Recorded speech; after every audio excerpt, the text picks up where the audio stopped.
इस वीडियो में हम जानेंगे कि सेंट्रीपिटल फोर्स क्या होता है। तो जैसे कि आप देख रहे हो, इस वीडियो में एक लड़की बॉल को हाथ में लेके घुमा रही है जो कि रस्सी से बंधा हुआ है। तो इसका मतलब बॉल के ऊपर कुछ ना कुछ फोर्स एक्ट हो रहा है। तो जैसे ही यहाँ पे रस्सी के ऊपर फोर्स लगाया जा रहा है, बॉल सर्कुलर मोशन में घूम रहा है। इसका मतलब जब तक कि हम रस्सी के ऊपर फोर्स अप्लाई करते रहेंगे, तब तक ये बॉल भी सर्कल के सेंटर की तरफ खींचता रहेगा। लेकिन इस फोर्स की डायरेक्शन क्या होगी? साथ में इस लड़की ने अगर रस्सी पे फोर्स लगाना बंद कर दिया तो इसका इफ़ेक्ट क्या होगा? तो चलिए इस सवालों के जवाब जानते हैं अगले वीडियो में। जब तक ये लड़की बॉल को अपनी तरफ खींचती रहेगी, तब तक बॉल के ऊपर फोर्स लगता रहेगा। तो ये जो फोर्स है, ये सेंटर की तरफ लग रहा है। अगर हम ध्यान से देखते हैं तो ये जो फोर्स है, ये सेंटर की तरफ से लग रहा है, जो कि बॉल के ऊपर एक्ट हो रहा है। तो ये जो येलो लाइन है, ये क्या रिप्रेजेंट करती है? फोर्स की डायरेक्शन, जो कि सेंटर की तरफ है सर्कल के। और ये जो ग्रीन लाइन है, ये क्या रिप्रेजेंट करती है?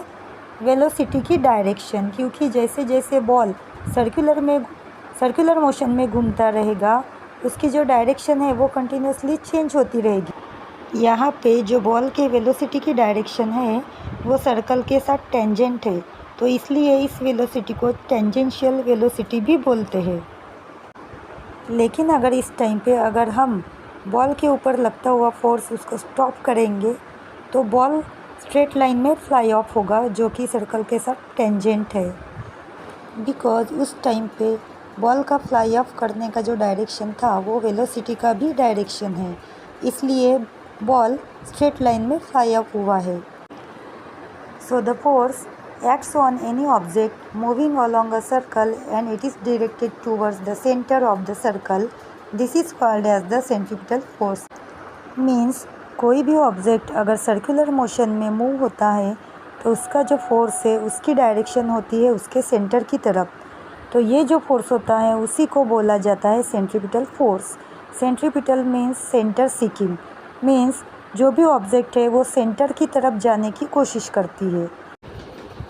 तो इसी तरह से जो मून है, जो कि हमारे अर्थ का नेचुरल सैटेलाइट है, वो अर्थ के अराउंड रिवॉल्व हो रहा है।